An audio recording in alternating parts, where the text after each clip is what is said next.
Maligayang pagbabalik mga kasolid, Japanese fans. Nagulat sa inamin ni Naoya Inoue, injured ang Japanese monster. Pinoya, bagong kampiyon matapos pabagsakin ng kalaban sa 6th round ng kanilang bakbakan. Bob Arum hindi nagustuhan ng inamin ni Naoya Inoue.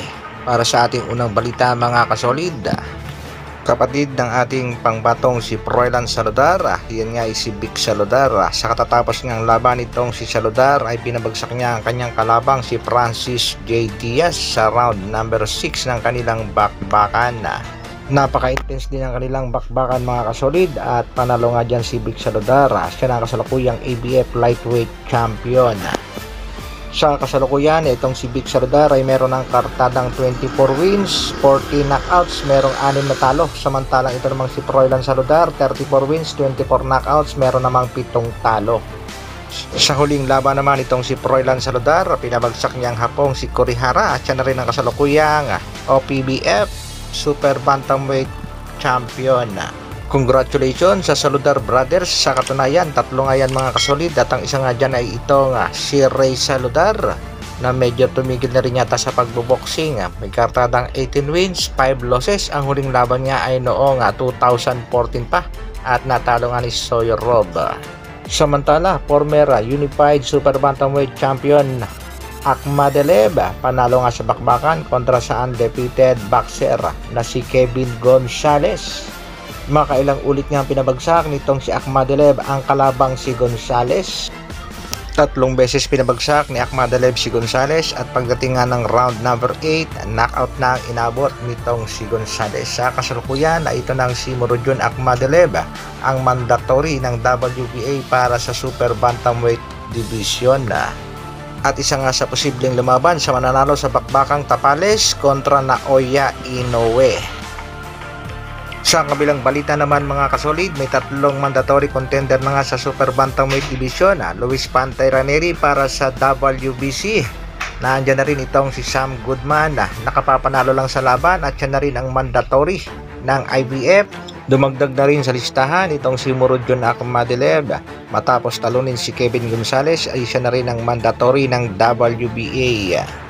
Ibig sabihin WBO na lang ang walang mandatory para sa mananalo sa bakbakang Naoya Inoue at ng ating kababayang si Marlon The Nightmare Tapales.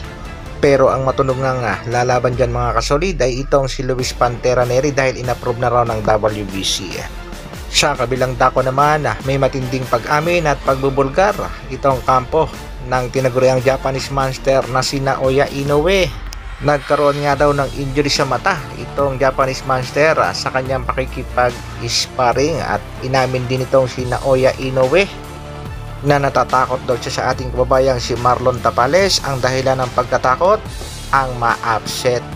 Matagal na namang sinasabi ni Naoya Inoue yan mga kasolida dahil sa bawat laban niya ang kinatatakutan niya ay ang matalo.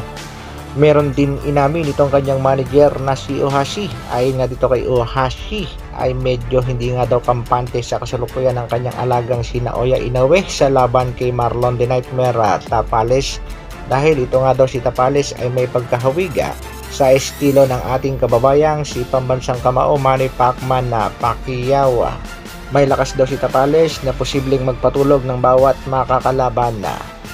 Meron pa rin inamin itong si Naoya Inoue at sinabi nga sa tingin niya nga daw ay mas malakas itong si Marlon Tapales kaysa ikumpara sa kanyang nakalabang si Stephen Fulton na tinalo niya via knockout. Kaya hindi rin siya magkukumpiyansa sa laban kontra Tapales. Bob Arum tila hindi naman nagustuhan ang pag-amin nitong si Naoya Inoue na natatakot ito sa ating kababayang si Marlon The Nightmare Tapales. Pero pagdating naman sa kampo ng ating pangbatong si Marlon The Nightmare Tapales, wag daw masyadong magpapapaniwala sa mga sinasabi ng mga Japanese dahil saywar nga lang daw at diskarte lang yan ng mga Hapon upang magkumpiyansa at mag-relax ang ating pangbatong si Marlon The Nightmare Tapales. At isa pang ang dahilan mga kasolid ay para mas marami nga daw pumusta dito sa ating pangbatong si Tapales at kung manalo ang Japanese monster, malaki ang mapapanalunan. Sa mga nagtatanong naman na kung posible ba daw i-postpone ang bakbakan dahil sa kanyang injury, malabo yan mga kasolid dahil tuloy na ang kanilang bakbakan at handang-handa na ang magkabilang kampo para masungkit ang undisputed champion. Suportahan natin ang laban ng ating kababayang si The Nightmare, Marlon Tapales. Latest update naman sa ating pangbatong si Angas ng Pinas sa latest post nga ng 4 alas It's My Boy. Ako si Boy Hingal, Boy Hingal na kung Boy Hingal pero hindi ako madaling pabagsakin. Napakomento nga itong si Pilipos at sinabing good fight was thank you champ, more respect. Nagreply naman si 4 alas It's My Boy. Pilipos, David, you're a strong fighter, salute. Kung dati nga ay nag-aangasan, sa kasalukuyan naman ay nagre-respetohan na. Hanggang dito na lang muna mga kasolid. Maraming salamat sa patuloy na pagsuporta at panonood. Isang like naman dyan. Mabuhay, Dr. Alvin Vlogs. Brrrr.